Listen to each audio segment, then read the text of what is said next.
Hello. I'm in the dark. What the hell's on this? What? Oh, that's the plant. Okay.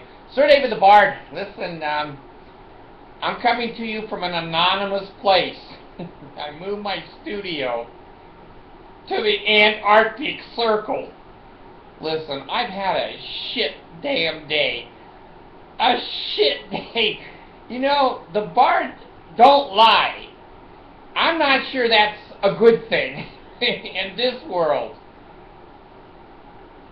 I can't tell you how disappointed I am in the way that Mormon Church is interwound and woven into the structure of political, police, commercial. The Mormon Church is king in Utah. You can't do anything without the Mormon Church being involved. And its members,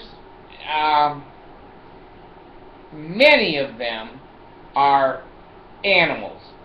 Some of them are very, very nice people. Well, I went over today to the police department. I've been to 3 police departments today. You're lucky I'm in my chair. I may not be in 3 days. I got warned. The process server may show up with a subpoena. Criminal. I turned to a criminal. Jesus Christ. I'm 67 years old. I've never been arrested. Never had a DUI. I'm certainly not an angel, but I have not crossed the boundaries of legalities. Well, when I took on the Mormon Church, I might as well just cut my nuts off and hand them to the state president. It's easier, it's faster, and I'll go nuts if I keep them, I guess. Anyway, I went over to get the police report on my trespass. Warning, don't go back to this church. Well, it's not ready. Usually they're ready in 2 or 3 days. It's been a week and a half, 2 weeks. I think it was the 14th.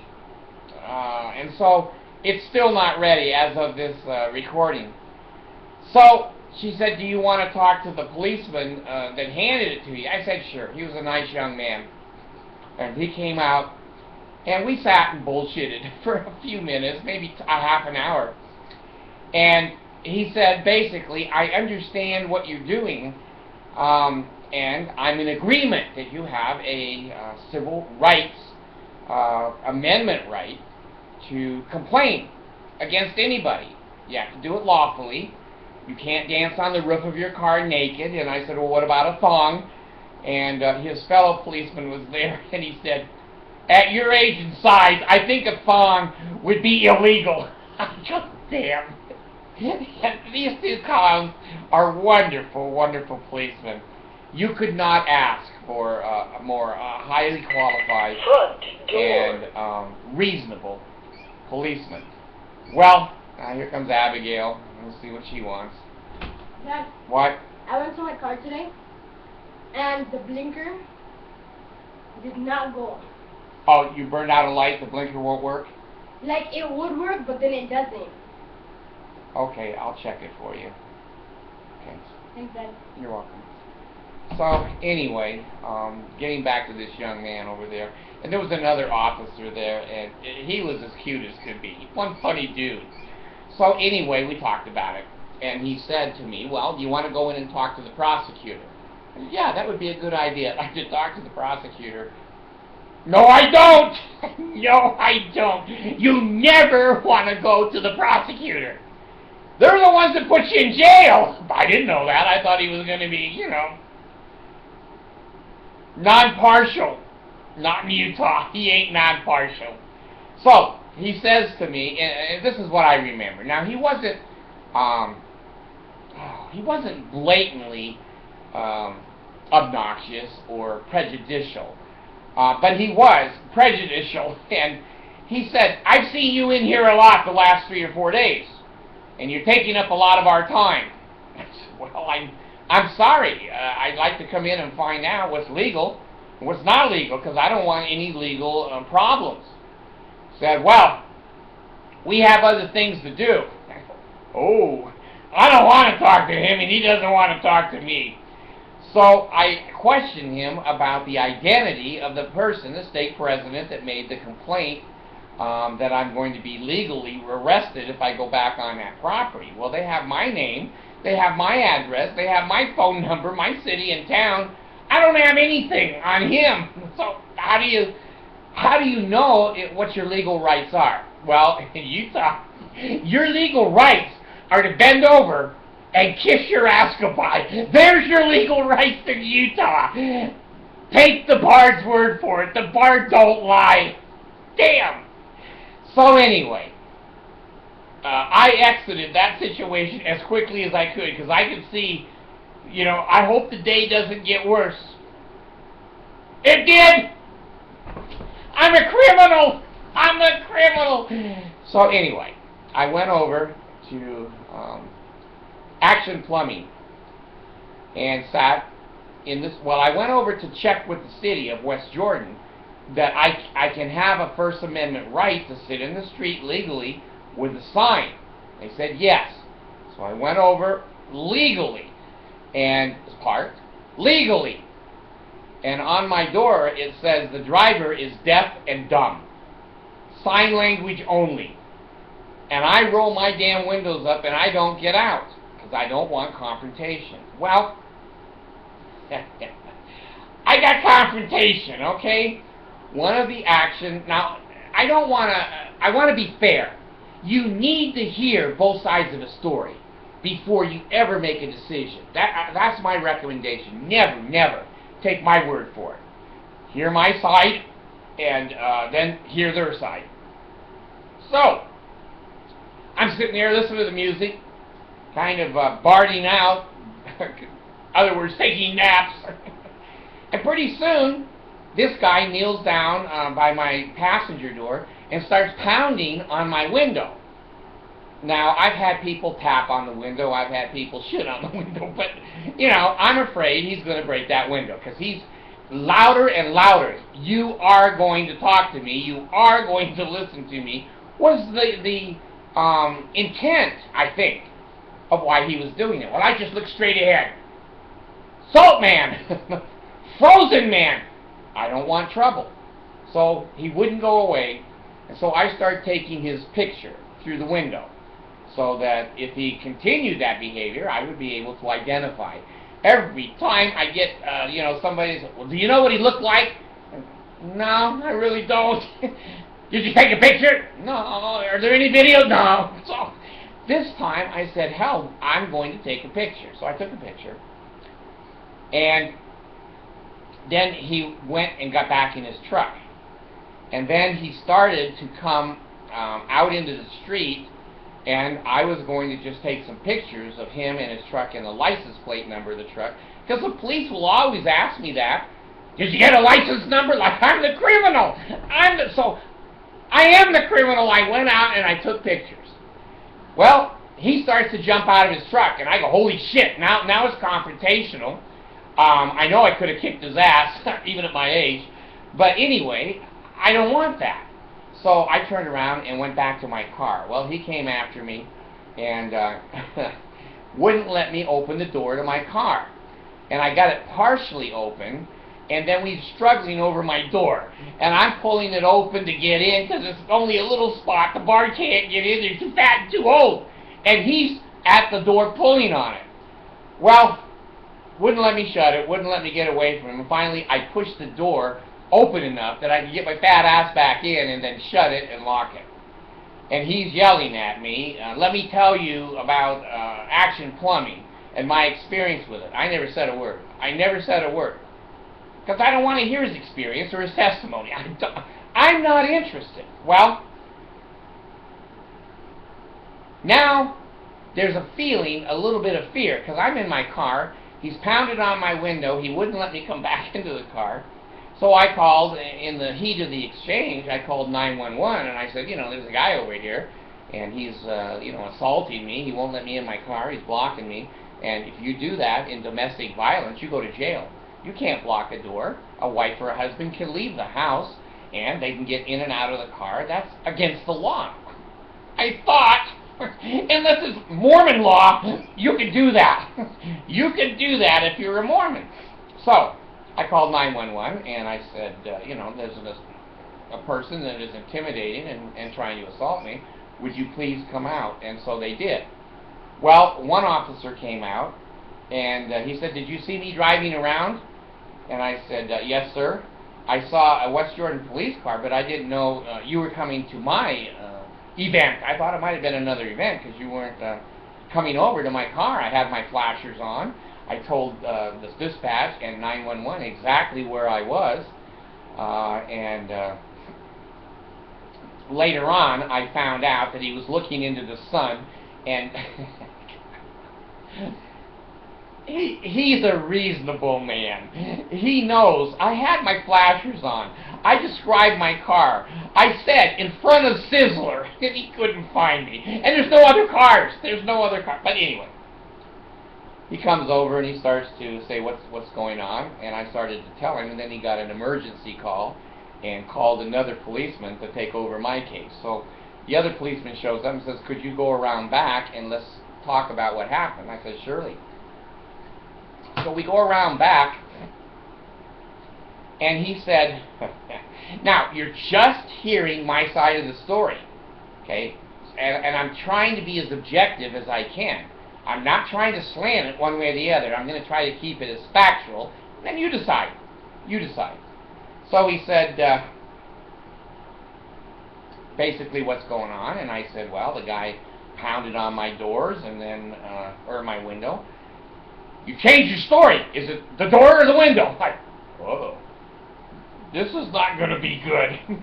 Bard's going down. Bard is going down. And I said, well, the window at first. But you didn't tell me about a door.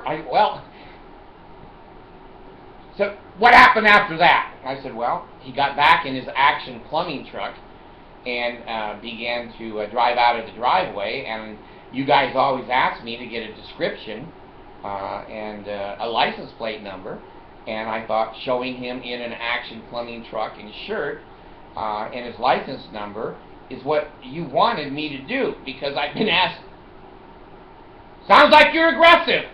I said, Jesus Christ, where's my ass? I need to start kissing it. I go, God damn, I can see where this fucker is going. I can see it.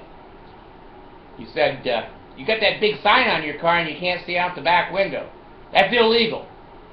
I go, I didn't know that, sir. I said, if you're pulling a trailer and you can't see out the back windows, and I've been a bus driver for years. No, I didn't say that. I'm making that up. I'm using that as an analogy. If you've got two mirrors and can't see out the back window of your car, truck, or bus, or vehicle, some vehicles don't even have a back window. There's some vans, delivery vans. Well, anyway, he got a little off the subject. And he said, that's illegal. And I said, I'll remove it immediately.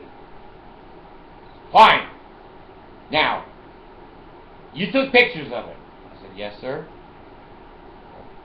And you got out of your car. I go, yes, sir.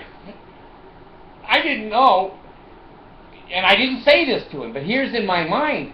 2 days ago, my car was vandalized to the tune of $6,000.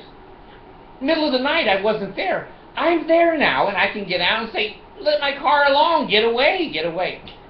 Which I was trying to do. Well, anyway, the officer continued to say, did you push him? I said, well, yeah, I pushed him. Well, I should have said, and here's the problem, I should have said, I pushed the door, and the door pushed him back.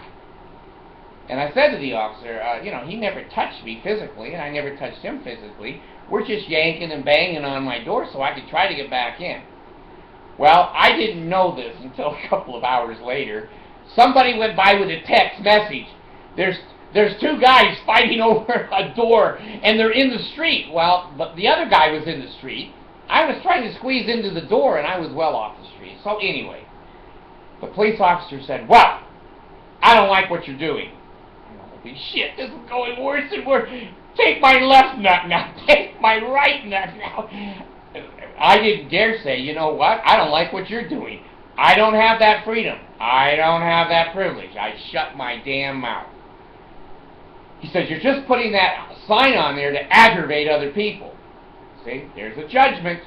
He didn't ask me what the sign was on there for. He had already decided that that sign is there to aggravate people, and it did a good job.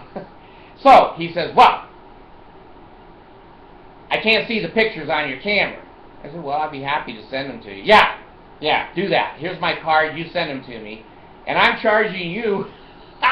And here I become a stump. He rips off both my arms, my nuts, my butt, and my legs. I'm charging you with disorderly conduct. Now, he has no sense of humor. Utah policemen generally don't. Some of them do. These young guys I had over at the Bountiful Police Department, funny as hell. They could do stand-up comedy. They're funny as hell. And good officers. Now, I looked surprised. And he said, I'm charging both of you with disorderly conduct. I said, well, I thought it was kind of a self-defense thing. I was retreating and trying to get in my car to a point of safety. No, it was disorderly. And, well, I'm not going to say anything. I just looked at him.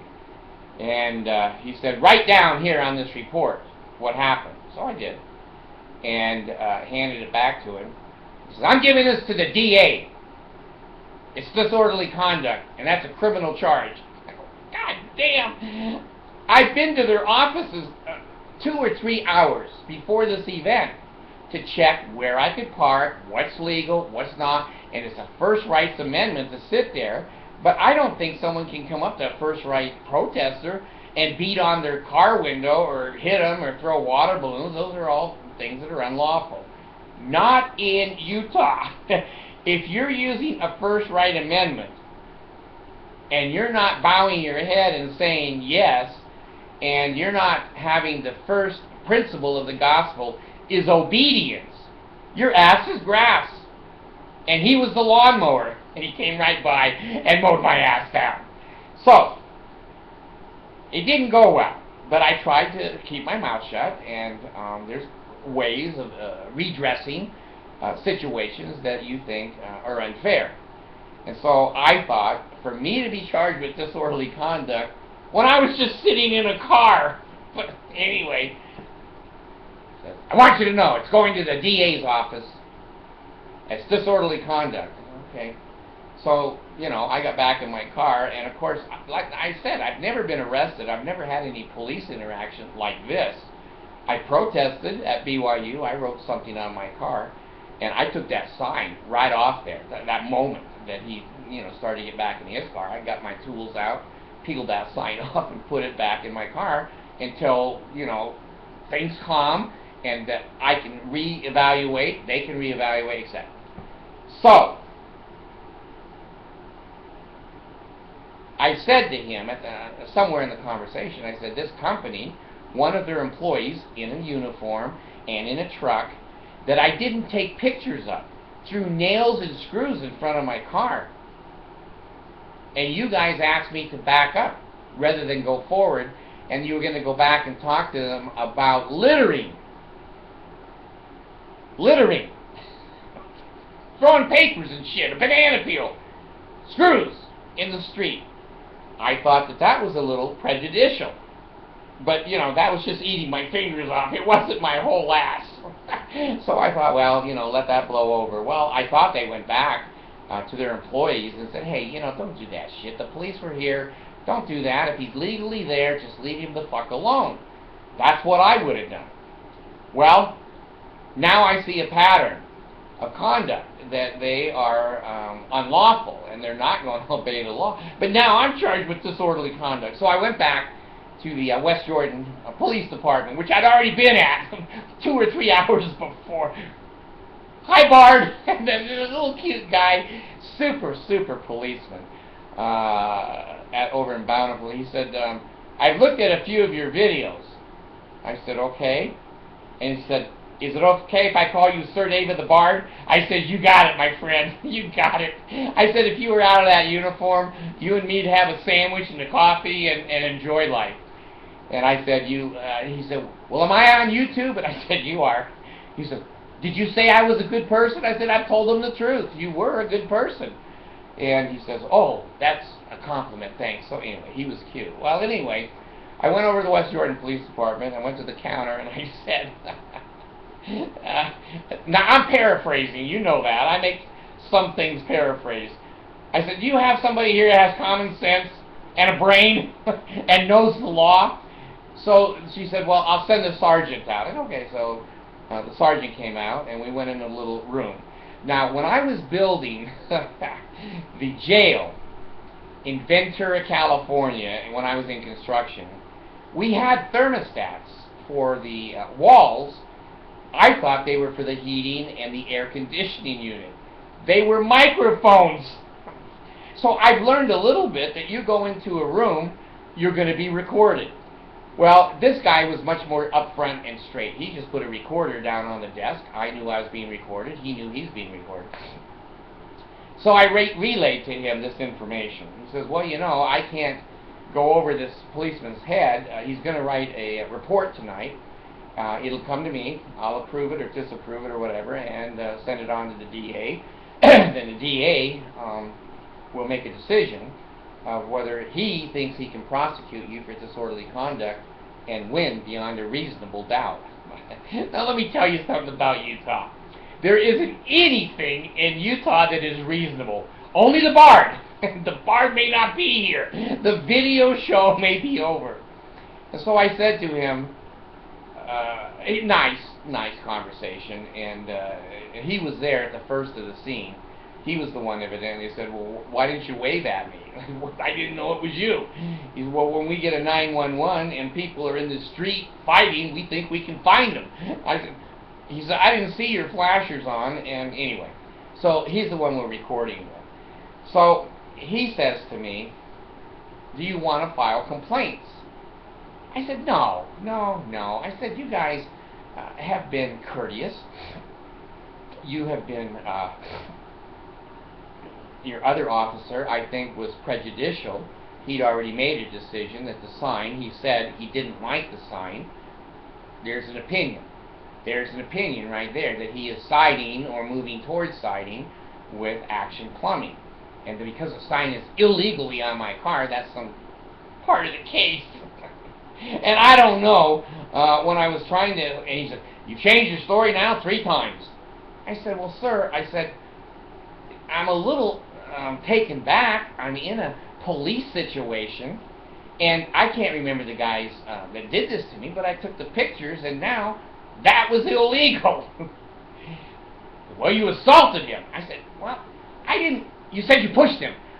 I said, yeah, I did. I said that he got pushed, but it was the door. Well, now you're changing your story for the 4th time. You didn't push him, the door pushed him. Jesus.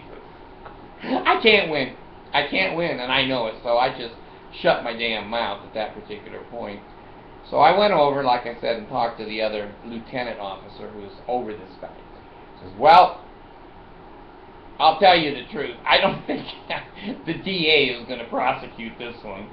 I said, well, it's a criminal act, isn't it? And he said, yes, it is. And the officer has discretion. He can file it on a police report as a criminal action. But if the DA refuses to prosecute it, then all it is a record. Well, now I have a record in West Jordan as a disorderly person. Now, I've been a disorderly person 67 years. This is the first time I had to pay for it. And I think I'm paying a price far beyond reasonableness. Now, that's just my opinion.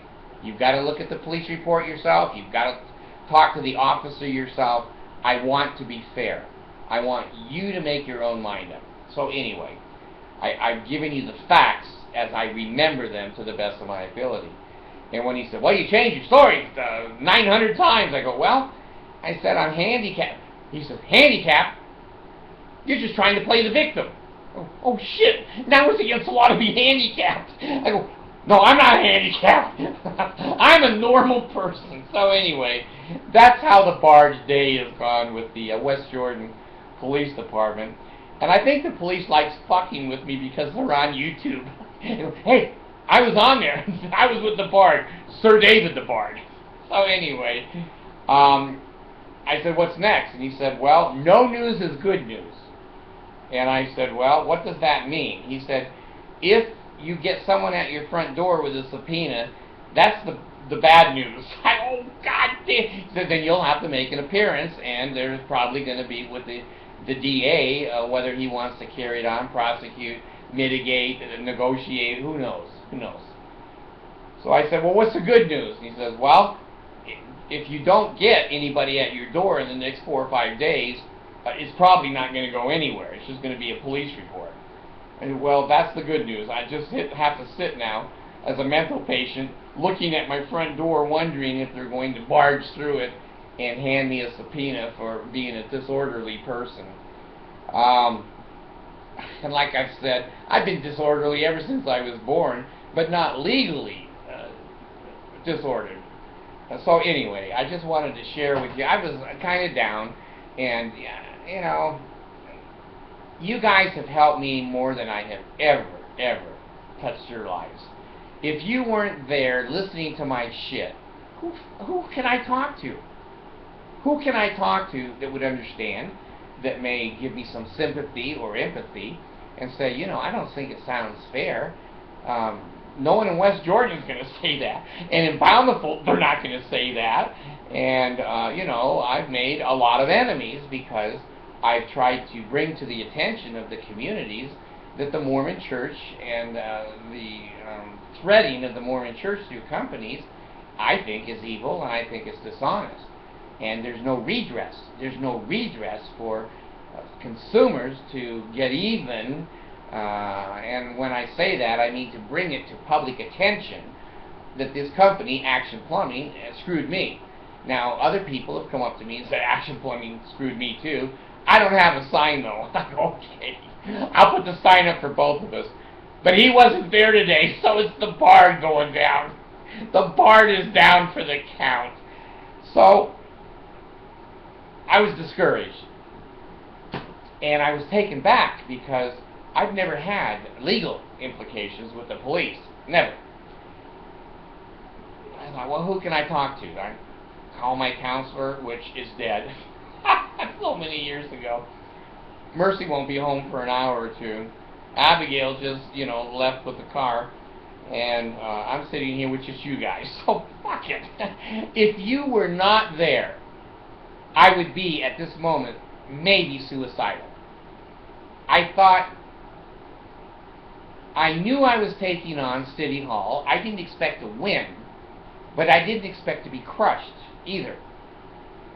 I know the Mormon Church has the money and the power, and they certainly ruled over me for 50-some years, took my money, never accounted for it, and when I cross them now, I have no trespass orders against me, and now I'm a disorderly person over in West Jordan. The policeman said something to me, the final policeman, that I think has some value. And I'm evaluating it. I don't want to be foolish. He said, you have kids at home? I said, yes. And he said, well, the hundreds of dollars that you've spent for signs and tokens and symbols, wouldn't it be better to spend it on your kids? Well, he's got a point. He's got a point. I'm a person, and I have a right to live my life. That's what I've been doing. That's what the bard does. He finds unjust situations in the world and then addresses them the most effective way. I'm evaluating because the policeman, the last policeman, said, well, kind of like, I believe he was saying, have you learned a lesson? He didn't put it that way. He did not put it that way. He said, well, do you think this is the best way to continue to handle this grievance? You could call a consumer affairs person, yeah, like, right. You could call 2 or 3 better businesses. You could call and call and call. I've done that. I've not in these situations, but in my younger life. Equal opportunity employment with the federal government. You won't be employed when they're done with the investigation. You will be 150 years old. You may win or you may lose, but at that point, why do you give a damn? Why do you give a damn? So, I came home, and I was discouraged until you guys showed up. And I thought, well, maybe I have more of an obligation to my family than I do to my own principles. How do you balance that? You know, it's like me becoming a whore. I have to take care of my kids at the entire exclusion of me dying and never really living the fullness of my life.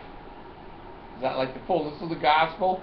See, those words are still in there. I can't beat them out. So anyway, you know, it occurred to me to shut my show down here, not record anymore, and just be with my children. And I've spent, I don't know, $800 for signs and tokens, symbols, and I haven't gotten any money in return.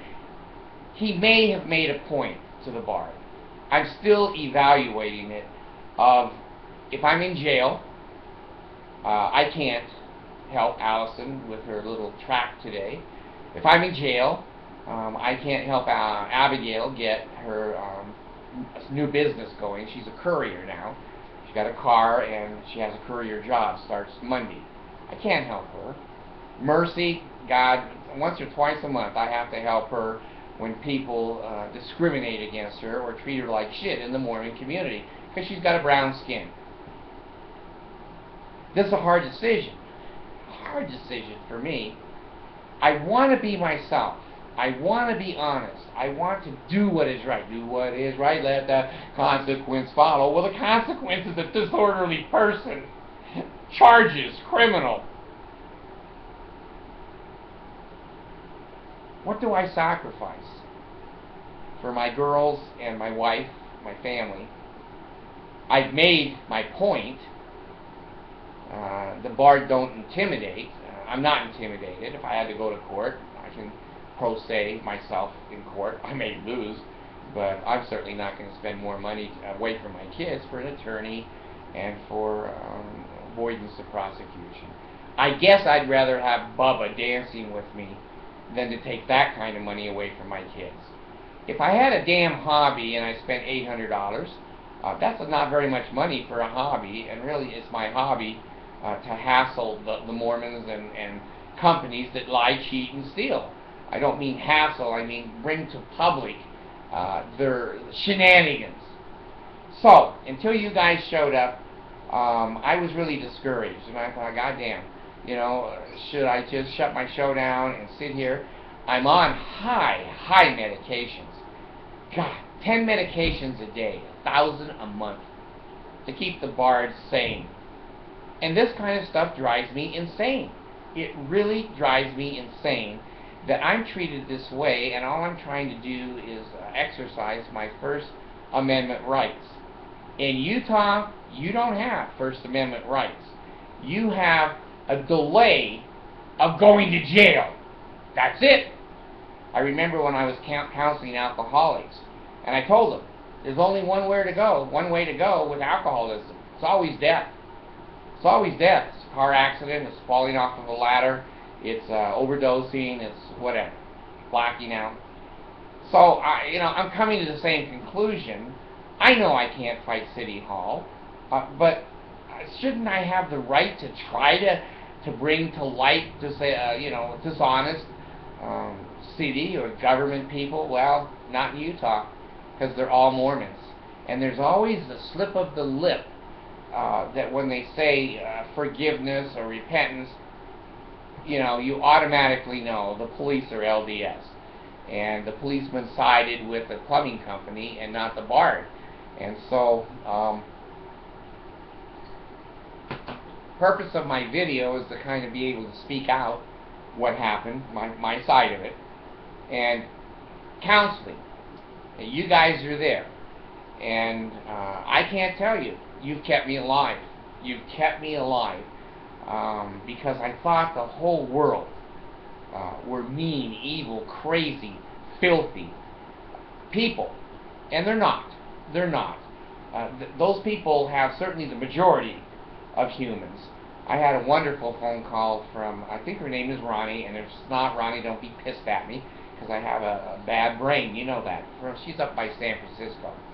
And she's a nice lesbian lady that's been with her partner 17 years.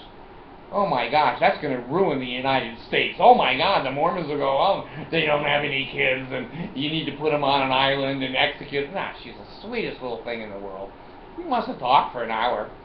And she left the church because of being a lesbian and the way they treated her. And it was wonderful. And I told you a couple of weeks ago, I had a couple fly in from Tennessee, and they almost insisted on seeing me. And what a privilege, what a compliment, that somebody thinks I'm important enough. My family didn't. My family wouldn't, pull me out of the toilet if I was drowning. But these two people called me, and I called her back, and Ronnie was just funny as hell. I called her back, and I said, this is Sir David the Bard. And she was like a teeny seeing Elvis. Ah, ah, ah! It was so cute. This is like the President of the United States calling me. And I said, listen, young lady, I'm just a fat, old, bald guy. And I have a show that some people watch. Some people think I'm nuts and crazy. Oh, no, it's the President. So I was very complimented. And she's just as cute as hell. So anyway, again, if it wasn't for you guys, I'm telling you, I wouldn't be here. I wouldn't be here. My kids and my wife, maybe they deserve better. Maybe, I thought about going down and getting a bottle of liquor and just getting drunk and sit in my chair and get another medication till I have the Haldol Shuffle, and I can't even do my show. I don't even remember what my name is. I've thought about that. I thought about suicide. But you people keep me straight. You people make it worth living. Just a call like I got there from Ronnie. Just Allison showing up from Tennessee and her husband Mike. What a wonderful experience. And I can live on little things. I don't need big things in my life. Little things. One of the officers said to me, I think you kind of like doing these things for attention. I said, that's not correct. I said, I've been in the newspaper, I've been on TV, been on radio, talk shows, and, I've had enough publicity to realize I don't want publicity. No comment is the best thing you can say to any media. No comment. So I said, no, it's not that. It's the satisfaction of seeing justice. It's the satisfaction of seeing justice. Now, many times I don't see immediate justice. My whole life has been this way. From 12 years old till 67, I've argued justice. Many, many times I don't get it at that moment. 6 months or a year down the road, then I see some things change. And there's some justice there. And I've had to learn that you may not see the fruits of your labor when you're battling justice. Many times it takes centuries or thousands of years to look back and say, a prophet is not known in his own land. That's the principle. I'm not saying that I'm a prophet, but hell, if you got any 14-year-olds, let them see the Bard Show, start making comments. Jeez, what a crazy person. You guys and my family are my life, and you have been there for me. And if I've done any good, I'm happy with that. I've had many people, I don't want to exaggerate, I've had people comment, gee, you've helped me, or I, live a little better, or whatever. That really makes me feel good, that there's justice. That thank God with the media these days, I can come on here and tell you how the West Jordan and the Bountiful Police Department treated me. 50 years ago, I could have said it to my neighbor. There's 1 million hits on this YouTube. 900,000. There'll be 1 million by Christmas. What a wonderful age to live in where we can communicate. I have 210 countries that have hit my videos. I mean, they just banged on the... they've listened to something I've had to say. You guys have made my life worth living. Certainly it's worth living because of Mercy and the 2 kids. But I need some adult input. There's so many of you that are highly, highly intelligent, much smarter than I am. There are many of you that are so damn funny, I could fall off my chair laughing at 3 or 4 word sentence that just is right on point. Let me be so sincere to thank you. And if you get out of my fucking jury, make sure you find me innocent. I'm jury tampering right now. If you're Utah people, I don't have my garments, but I'm going to put them on. I'm going to borrow a pair before I go before the damn jury. So if you're on that jury, it's got to be reasonable, above, what is the damn word? Beyond a reasonable doubt. And it has to be a majority. So if there's just one of you out there that gets on the jury, hold tight, hold tight. The Bard is innocent, the Bard is innocent. Anyway, you're good people. You're good people. And even when the Mormons, say I'm fat, bald, my kids are ugly, they never give you facts. They just criticize the person. But they're not evil people. They're just confused. They're like children. They're just confused. And when I don't let them talk to me in the car, they go berserk, and that's what this guy did today. I would not listen to his testimony. I'm not interested. I just wanted to identify who he was and get my ass back in the car, and I'm up for disorderly conduct. So anyway, thank you. Thank you for helping me. If I've helped you in any way, I'm so grateful for that. That is part of my purpose of doing these videos. But I need, and some of you evidently need, someone to talk to. And I love talking to you. And I love getting some of the comments are extremely intelligent, extremely funny. I'm so far behind right now on even putting titles on my videos and being able to document. I haven't even looked at your comments. I have probably 200 or 300 comments that I haven't even looked at. And I apologize for that. I've been busy being disorderly. My conduct has been disorderly. Now, I did get this information, and I find this interesting. The trespass order, the state president said I was on church property. I wasn't. But here is how stupid they really are. Now, this is a state president. He's over between 6 and 9 wards. He should have known better. There's some diagonal parking off of the streets around this chapel. He thinks the Mormon church owns. He's dumb, and I don't think he's lying. I think he's saying, I'm a stupid shit. And the policeman said, no, this is public parking. Just because it's diagonal into your church, it's not a parking lot. It's a street. Well, he didn't park there. So I wasn't trespassing. And he straightened the state president out and said, no, that's public property there. Just because it's around a chapel in Mormon doesn't mean you guys own it. But see, that's how they think. That's how they think. They own everything. They know they can't be convicted of anything. They push the boundaries. They treat the apostates or the non-members like shit. You can't go through the court system. Today I said to an administrator over at the high school, which I had a conversation with, well, you need to be sued. She just started laughing. She'd been there 27 years and thought that was funny. Well, she knows if you sue in Utah, you're going to lose.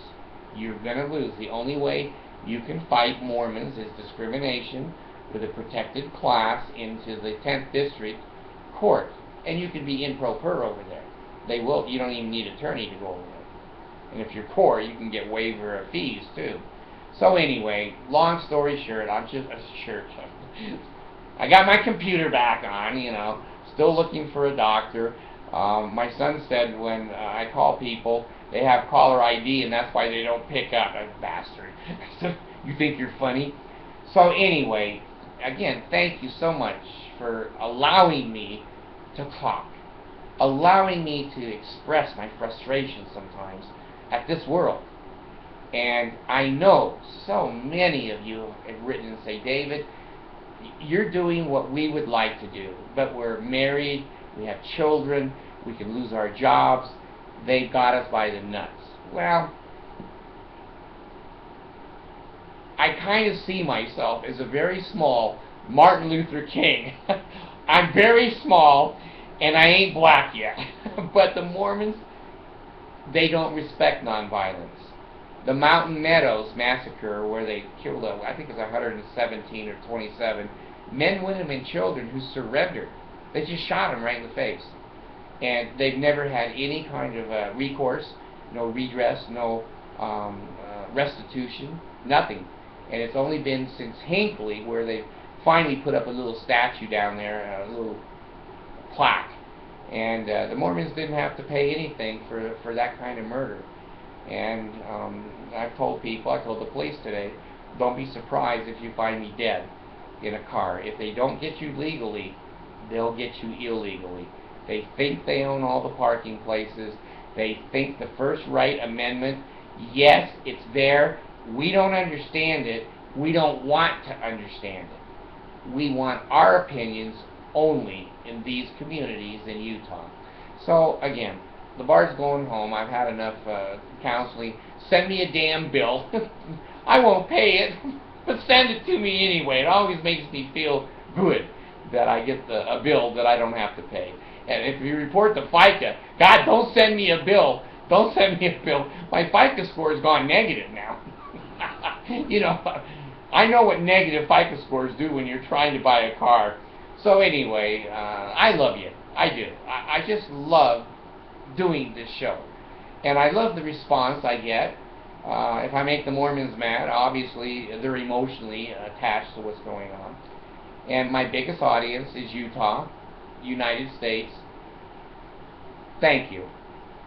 Health in the navel, marrow in the bones, strength in the loins and the sinews, power in the priesthood, be upon me and upon my posterity through all generations of time and throughout all eternity. The bard's gone.